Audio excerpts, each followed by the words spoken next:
Welcome to the Support Automation Show, a podcast by Capacity. Join us for conversations with leaders in customer or employee support who are using technology to answer questions, automate processes, and build innovative solutions to any business challenge. I'm your host, Justin Schmidt. Nick Mehta, good morning. Welcome to the Support Automation Show. Hey, great to be here, Justin. Thanks for having me. Absolutely. Why don't we get started with where we always get started, and that's tell us a little bit about yourself and what got you into the customer experience, customer success. Gainsight does a lot of things. You've done a lot of things in your career, but there is a through line, and I would love to explore that through line with you. Yeah, totally. And it's a strange through line. It goes back to my childhood if I really try to piece the puzzle pieces back together, because I'm sure, Justin, you're the same way, which is you look up and you're like, wait, how did I get here? Exactly. Right? That's that famous song. How did I get here? I grew up a little bit around technology. My dad was an entrepreneur and ran some small companies, nothing very big, ran some small companies in Pittsburgh, Pennsylvania, where we grew up. And I remember going to kind of a take your kid to work day when my dad's little company when I was like 10 years old, and we have a photo of it. And I still have that photo. And I remember my dad telling me that if you ever go into the tech business, the only two things that matter are building a product and selling a product. Because once you sold a product, you can move on to the next customer.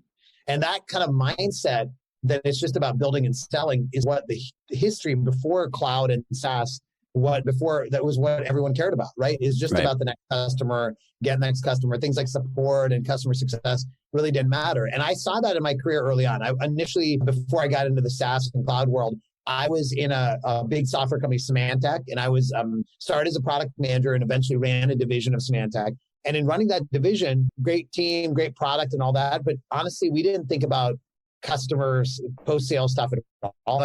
We don't only think about it to the extent that if it was on fire, we had to fix it. Right? So at some point, our support hold times were too long and things like that. So then we go fix it.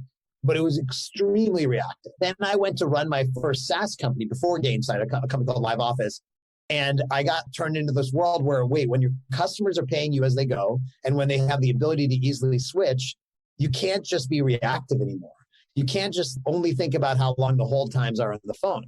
You got to be thinking about, are they using the product well? Are they getting value? You got to be thinking about them before they call you. And that's what that's all about. After selling my last company, I actually met two other folks who were working on the idea for Gainsight. And I came on as the company was getting started, came on as the CEO, but as we were just launching it. One of the founders of Gainsight is in St. Louis, lives in St. Louis, Jim Everland. Amazing. And so Jim and then his co-founder Schmidt and I, and actually Dan Steinman, who's been on your show, a few of us basically launched the company in 2013 as Gainsight in April 2013. And the whole idea was, hey, as companies move to these SaaS and cloud models, they're going to go through that same narrative that I went through, which is that reactive model where, okay, you do customer support if you really need to, and just make sure the customers aren't totally pissed off at you, to this new world where it's like, no, it's our job to make sure they're getting value, that they're using our stuff. And customer support and customer success is not just a cost center, it's actually the way we grow. Yes. And so that's what I've been doing the last 9 years now. Awesome. Yeah, it's interesting because you have the unique perspective here. You're the CEO of the company, so the whole business rolls up to you. But you also serve the market of the people in the success and support roles with the product for that. So it's like you understand that CS is not just a cost center, but also a revenue driver in a sort of intimate way, that the position that you're in. And you've also been doing this long enough that I think you have a really interesting perspective on this that I would love to explore. And that is, we ask this at the top of every show. When you hear the words support automation, what does that mean to you? And then as a follow-up, how have you seen that evolution of the definition that brings to mind in your career? Yeah, totally. No, I think that if you heard the term support automation and if you sat in the shoes of where I was before I got in the cloud, that term is awesome. Less cost, we'll need less people, right? That was the world. That's why, you need less cost, less people. Awesome. And now I think what people that I think in this new SaaS cloud world would say is, can I automate support so I can create a better experience for my customers, to make things easier for them, to let them to adopt our product easier, to get the value, to let my support team work on higher value functions, maybe invest more in customer success. So it's a different mindset where it's not just, God, how do I figure out ways to cut costs and support? It's like, how do I actually invest more in my customers so that they can grow. My churn goes down. They spend more money with me. They become better advocates. So support automation, you can look at it on like kind of two sides of the same coin. And the way I look at it now is totally different than the way I would have looked at it 15 years ago. Yeah. It really greenfield space right now, I think, Yes. to look and say, where can we introduce efficiencies? And business is always about, right, you generate more revenue, you try to do it with less cost. Like you don't necessarily need an MBA to understand that concept, but exactly. Like the basics are rocket. It's hard to do, but easy to say for sure. Exactly. And it's easy from an automation perspective to look at things where you save costs, right? And the classic sort of paradigmatic example of this is the robot that takes over a step in the assembly line. In sort of software, you've got things like marketing automation. Shout out to the folks over at Marketo for building the first sort of marketing automation platform or whatever. Yeah. And then you've got, maybe you take AI chat, and that is a sort of first line of defense before tickets get created and sent to. We could go on and on. But the revenue generation side of things is where it gets really interesting to me. And in your point of view, like, what is the first steps that leaders should take when they're looking to bring in automation to help generate more revenue versus cutting costs? Yeah, totally. Yeah. I think the mistakes, you can think of it like a maturity curve. So you make mistakes along the way and you go through different stages. So I think what people might start out thinking is support as a cost center. Let me find ways to reduce those costs, maybe outsource, maybe, use people in lower cost locations, or maybe automate. And sometimes when they do that with such a poorly designed experience that we've all experienced what happens to that as customers, right? That's when you have bad IVR systems. That's when you have like really choppy connections to call centers that haven't even invested in good voice over IP and whatever. We all have been through that. So that's like the worst, but it is the starting point, right? Then I think what people sometimes say is, okay, we actually want customer support to be a positive experience, right? Where maybe we're serving the customer about their feedback, we're training our agents, we're on empathy, we're investing in our agents' development, which is awesome. And maybe we're augmenting them with some automation, some chatbots, et cetera, knowledge automation, and so on. And that's great. But you might still be thinking of them in a reactive model. You're like, oh, the job is to help the customer when they need help. And then you might start saying, gosh, like, it shouldn't just be about like helping the customer when they need help, because for us, we want to keep that customer. We want to grow them. So even if they don't need help, we need to be in front of them. So that's where the concept of customer success comes around, right? Which is usually like a parallel team to customer support. Right. They're like Batman and Robin, whatever you want to say. Like they work together really closely, and they usually report into the same boss, who might be like the chief customer officer. And that customer success team is now driving things proactively, but they still need the customer support team when you get a technical issue or running into things. And so then companies start investing. They often start investing still with a little bit of a reactive mindset. So that you ask those companies sometimes early on, what's that customer success team's job? It's, they're trying to prevent churn. And then what happens is they start saying, wait, if we do all this, it's not just about preventing churn. It's actually about getting ahead of it, driving more value for customers so they're growing with us, improving what people call net retention, which is like looking at churn, but also the expansion in your accounts. And then eventually get to the level where you're like, wait, if we want to do this well, it's not just the support team and the customer success team, because it's also about getting the feedback from those teams into the product. So you make the product better so that people don't even have to call in the first place, or that it's easier to adopt. It's also about the sales team and the expectations they're setting in the sales process, right? It's the marketing team and the value prop of what we're communicating versus what we're delivering. And so then companies say, we need to apply this philosophy of customer success and customer support across the whole company. And we need to retransform the way we think of the whole company. So what happened in that whole arc, by the way, that arc takes several years from the company, right? But that arc goes from support as a cost center, it's the last thing I want to invest in. How do I do last? To then it's, okay, I need to make my experience a little better. I need to make people hate me a little less, right? In terms of customers. To then, no, it should be about making them like me. Then it should be about driving outcomes. No, it should be about driving growth. No, everyone needs to be in it. And that's the arc that every company goes through. So don't feel bad if you're in the beginning of that. 100% of companies go through all those stages. Exactly. And you touched on this a little bit in your answer there, and I want to double click on it because I know you've written about this before too on metaphysical.com, which there will never be a better blog domain than oh my that. God. I feel like I feel like the day that I came up with that. So my last name is Mehta, which is Mehta. And so I was it was either going to be Metallica or is it going to be metaphysical? Those are the two choices. I put a poll up on Facebook in 2008, and that was... Buy that domain too, just in case you need to. Yeah, I went through this similarly. I was like, I'm going to start posting on LinkedIn more, and I was like, I'm going to call it Thought Leader Schmidt, and that's going to be my... Thought Leader Schmidt. Hilarious. It's all about the brand. But you mentioned this in your answer, and I want to double click on it because I know you've written about this as well, and that's the concept of a chief customer officer. Some of the best conversations I've had on this show have been with chief customer officers. And you wrote this interesting piece on like why nearly every SaaS company should have a chief customer officer. I particularly want to dig in on something you mentioned toward the end, and that is what does go under a chief customer officer? Like the obvious answer is, well, customer success, customer support, but there's more to it than that. There's some ops related stuff. There's customer marketing, which maybe is a part of product marketing. We could play org chart games all day long, but I'm just curious from your point of view, like what is a well-defined chief customer officer? What is their charter, and how can an organization leverage a well-designed role with the right person in it? Absolutely, yeah. So let's start with the charter and then the org. And as you alluded to, Justin, the org can vary a little bit based on what the rest of the company is doing, but the charter is where it starts. And the charter is very simple, which is this person is front and center on these two sides of the coin. So on one side of the coin is making sure that clients are getting the business outcomes they were looking for when they purchased your product and getting it with a good experience. So we call that outcomes. That's like what the customer cares about. But then on the vendor side, right, like your business, I need the clients to stay with me, spend more money, and be good advocates for us in the future. So those three things: retention, expansion, advocacy. So now this person, the tip of the spear on that. Now, they're of course not the only person that owns that, because as we alluded to before, that depends on the product, it depends on the marketing and sales.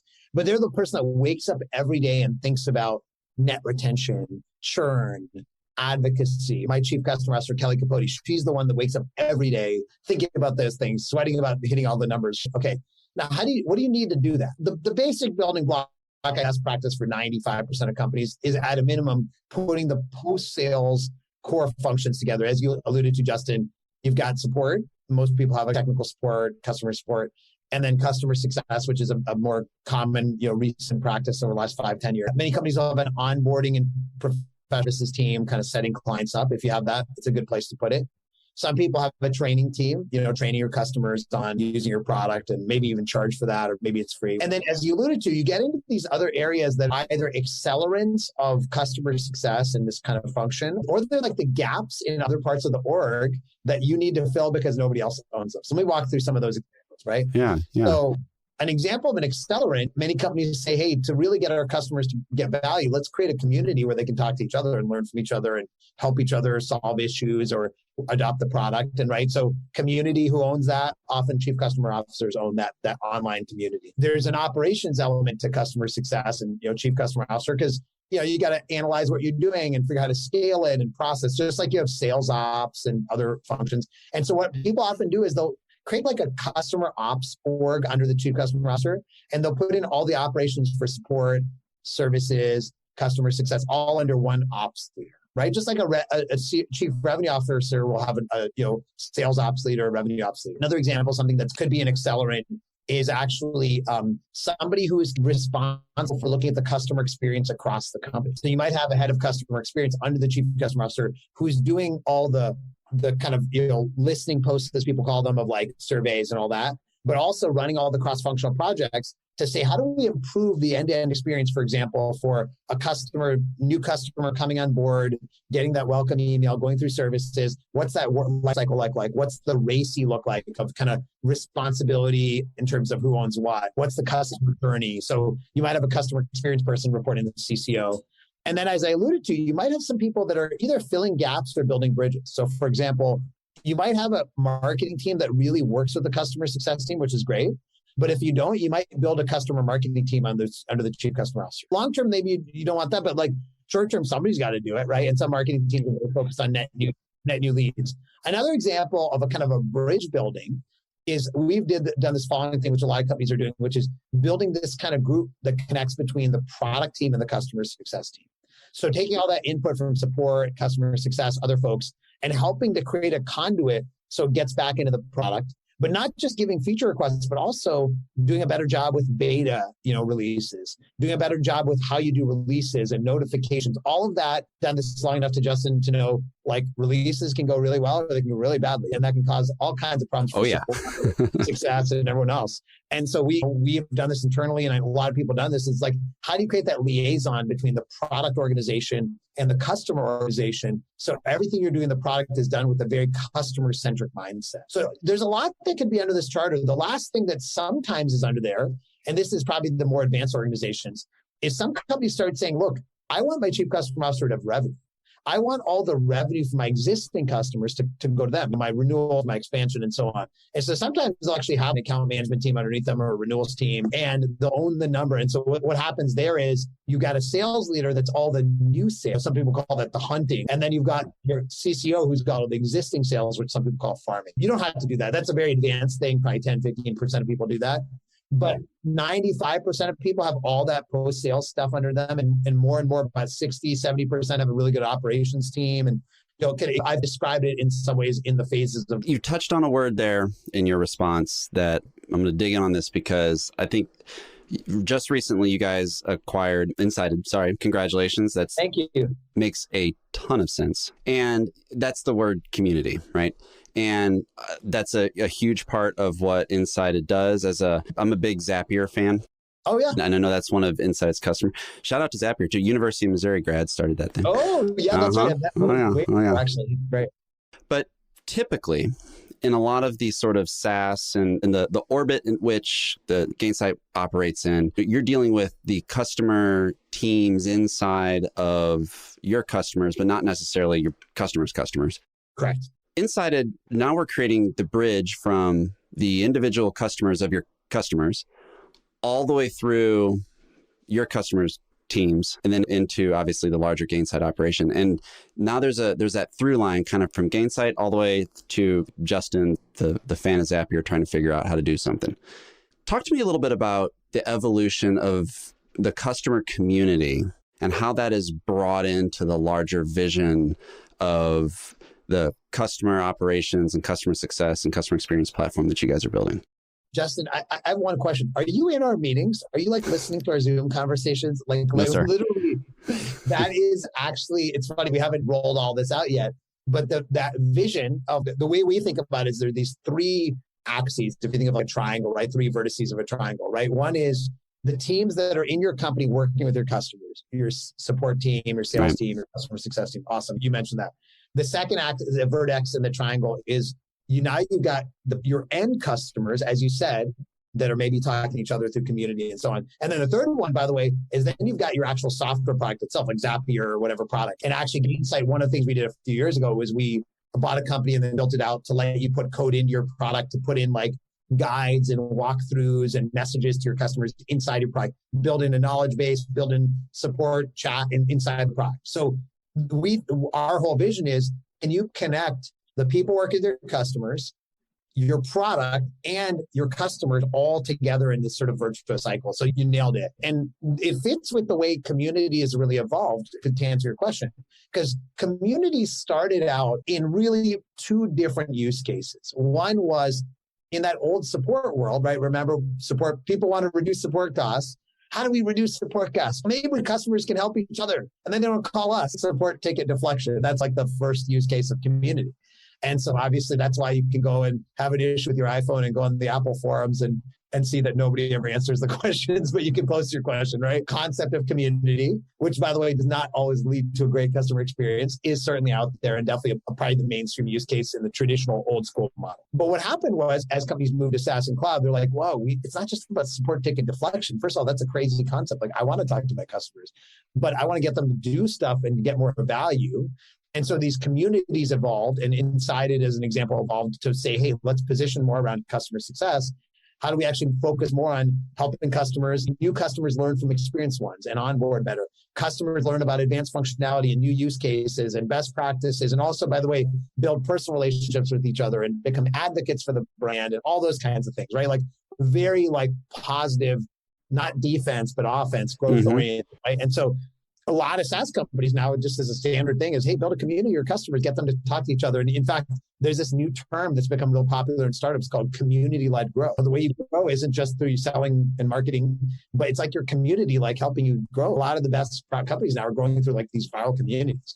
And so building out community now is really more just than a defensive support ticket deflection. It's an offensive strategy. And it's more than just even your customers just talking to each other. It's creating this conduit between the vendor and your customer and the other customers. And so we think of this we call that the customer hub vision. It's like this hub between the vendor and the customer and then all the other clients. And so there's a lot more you can imagine. Over time, you can then converge your knowledge base and the events the customer is going to, and a lot of other ways you interact with them, your success plan of like their goals, all could be in this one place.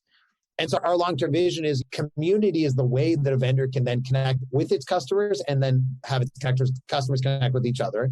And then customer success is the way your team connects with their customers. And then the product is the way that your customers connect in your software, right? And all this stuff tied together, you create this flywheel where you've now created this way to really grow your company in a much more sustainable, durable way by driving value for your customers. So our long-term view is companies are still going to have to do a lot of sales and marketing and webinars and send emails and do phone calls or whatever, that's fine. But if you want to build a durable growth engine, you got to make your customers successful. You've got to have a product that drives adoption and growth, and you've got to have a community. And those three things fit really well together. Yeah, they really do. And just when I remember reading that news, because it was really recent, like last month. Yeah, 4 weeks ago, yeah. Yeah, just as a sort of nerd, I like to keep up on this kind of thing. And I just love the concept of organic growth and how when an acquisition is made, what the synergies are, how you can tuck things in. I absolutely love it. And the thing that really struck me about this one, and hold aside Insight and Gainsight, I think just as a way the world is going in general, we talk about this in marketing all the time, the concept of the dark funnel, right? Where I can put on the world's greatest webinar, which I did last week. Everyone should check it out. It's on productivity. It's on productivity tips. I can put on the greatest webinar in the world.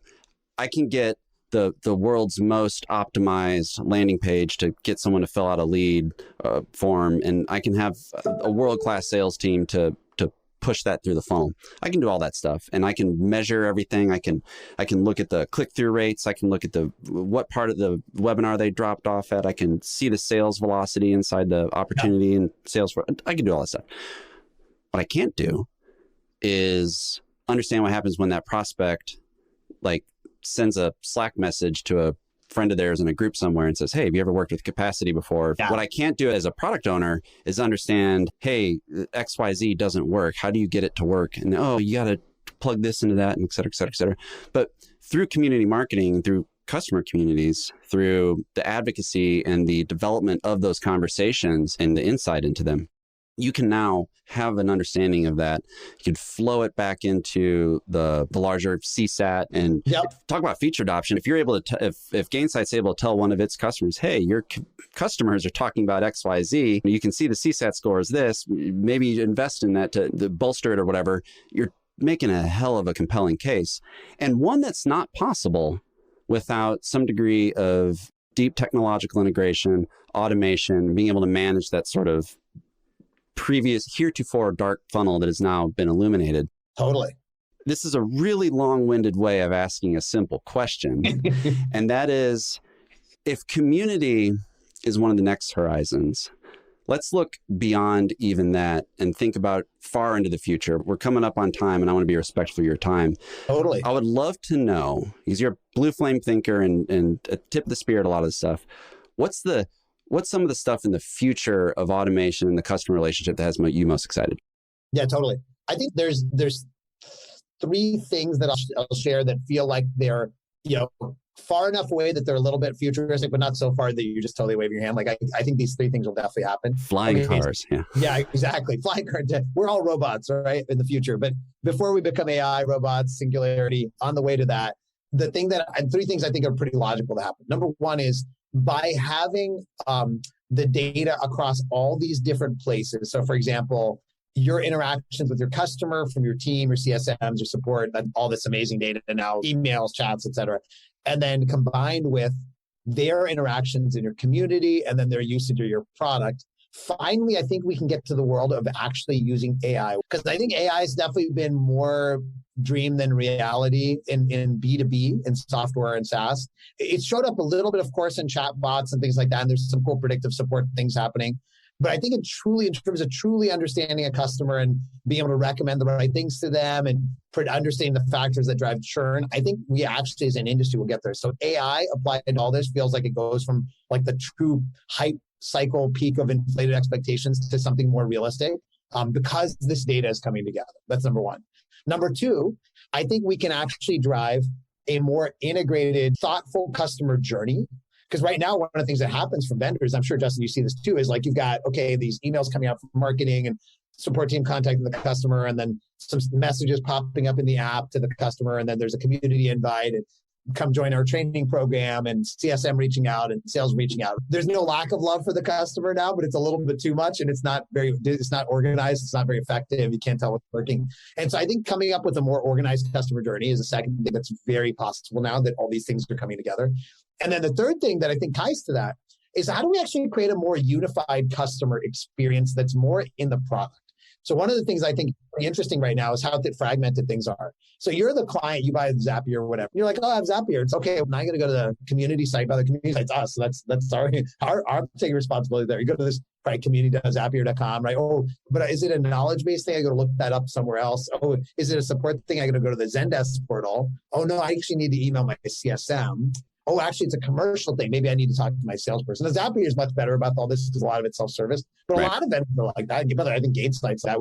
We're too fragmented. So how do we create a more unified customer experience where I'm in the product and relatively seamlessly, whether it's a support issue or it's talking to my CSM or it's filling out a survey or understanding a new feature or even communicating with other customers, can I do more of that in the product? And we call that a customer hub, like building the customer experience into this integrated thing that's going to be in the product. So those three things, like AI becoming more of a reality, truly stitching together the customer journey, and then putting as much of that as possible in the product. Those are three that feel very solvable for all of us in the industry. Yeah, I am fully with you on the cohesiveness experience. And it's interesting when we go through our lives here in 2022, like I always use this as an example. Tim and the team up in Cupertino have built like a user experience that's literally second to none, where everything in this device serves the other like components of the device from a hardware perspective, software perspective. If I need to get support, there's an app on here, I can do it. I literally never leave my iPhone to manage my entire life, which effectively, Apple owns at this point. So shout out to Tim Cook and all of them for building a $3 trillion company. Just, their earnings last quarter, when they were like, $130 billion, a 48% gross margin or whatever. And I'm like, that's in a quarter. I don't read it, Justin. It's too much. Mind-boggling. It feels so insignificant in the grand scheme of things. I don't want to read it. It's just mind-boggling. But the broader point is that there is a cohesive experience that they have created. And that is a experience that in my professional life, I don't necessarily get, because to your point, there is some sort of fragmentation. So to unify the tool set for the customer teams to a best in breed platform of everything you need, you guys are well on your way to doing that. And kudos to you for doing that. And from the customer's point of view, outside of Apple, a lot of other companies have the opportunity to build a cohesive experience for their customers. And to do that, they're going to need the right chief customer officer in place. They're going to need the right technology office or stack in place. And they're going to need the right alignment across all their product and customer teams to build everything that's necessary. Nick, I could talk to you all day about this stuff, but we are running on time. Let's end with my little quick fire round here I do with everybody. Sure. And I'm going to challenge you a little bit because you for some of these, I don't want you to recommend one of your own works here. But what's the book that you most often recommend to people? I'll give you two. Okay. The one that's practical and one that's completely impractical, but is just deep into the mind of the metaphysical world. So the practical one is 5 Dysfunctions of Teams, which is a great book by Patrick Lencioni. And it is totally like ever. It's about how teams get dysfunctional, and you read it and you're like, oh, there's no way that's my company, my team. And then you read it, you're like, holy cow, that's my company, that's my team. And then you can get better. Read it. Absolutely no brainer. A couple hours. It's an all-timer, and that's a business book, Mount Rushmore book. 100% agree. Mount Rushmore, 100%. And then my metaphysical one is a book called Gödel, Escher, Bach, which is about the nature of reality based on this famous math theorem called Gödel's incompleteness theorem, and how it shows where consciousness might come from. So if you want an 800-page book about math, that's the one to read. And I've read it multiple times. Oh, love it. All right, next one. You're a successful entrepreneur, CEO of the large business. You're a busy guy. So productivity and managing your time is very important. What's one tip, trick, practice, define it how you want, that you've pulled into your daily routine that you would swear by? Yeah, totally. There's two. I'll give you the related. They're both about actually more balance, because for me, like, I'm trying to be the marathoner, not the sprinter. I've been doing Gainsight 9 years. I think this is a good opportunity for the industry and for us and for our customers. And so I want to do it 18 more years. I want to keep going. So 2 things that help me keep going. Number one is, in the last couple of years, post-COVID, I convert as many things I can into calls, and I walk a ton. I publish how many steps I did to the company every day. And I actually average probably 15,000 steps a day. That's like 7.5 miles a day. So I walk a ton, and I love it. And it gives me so much energy. And then number 2 is, on the same spirit of balance, we have a kind of thing on the Gainsight. I'm really trying to let people disconnect on the weekends. So to try to practice what I preach, I go into my iPhone, into the settings, and I turn off email and all my work apps every Friday night. I don't turn them on until Sunday night. Now, somebody can still reach me if they want to text me or whatever. I've got my computer if I need to, but I really try to just like take it off the phone so it can't be there with me. Yeah, I love that. That's one of my tips too. Whenever I go on vacation, literally delete it. I delete it too. I know there's other ways to do it. I delete it. That's funny, Justin. You do that too. Because if it's there and I'm just pick it up, I'm going to tap it. But if it's not there, I won't. You have to put the racehorse has to wear the blinders. There's so much effort because you have to reinstall, type in your password, stuff like that. I'm not going to do that. Yes. Yeah. I love Slack. They don't necessarily make it the easiest thing to log into. So shout out to Stuart and Benioff for that one. Nick Mehta, thank you so much for your time today. Where can people learn more about you? Follow Gainsight. Where should we send? One of them was metaphysical.com, which is my personal blog, and then obviously Gainsight.com. But then I'm pretty active on Twitter, NRMEHTA, and then LinkedIn. So definitely look forward to the conversation. And this has been so fun, Justin. Really enjoyed it. Oh, I appreciate it, man. Nick Mehta, thank you for coming on the Support Automation Show. The Support Automation Show is brought to you by Capacity. Visit capacity.com to find everything you need for automating support and business processes in one powerful platform. You can find the show by searching for Support Automation in your favorite podcast app. Please subscribe so you don't miss any future episodes. On behalf of the team here at Capacity, thanks for listening.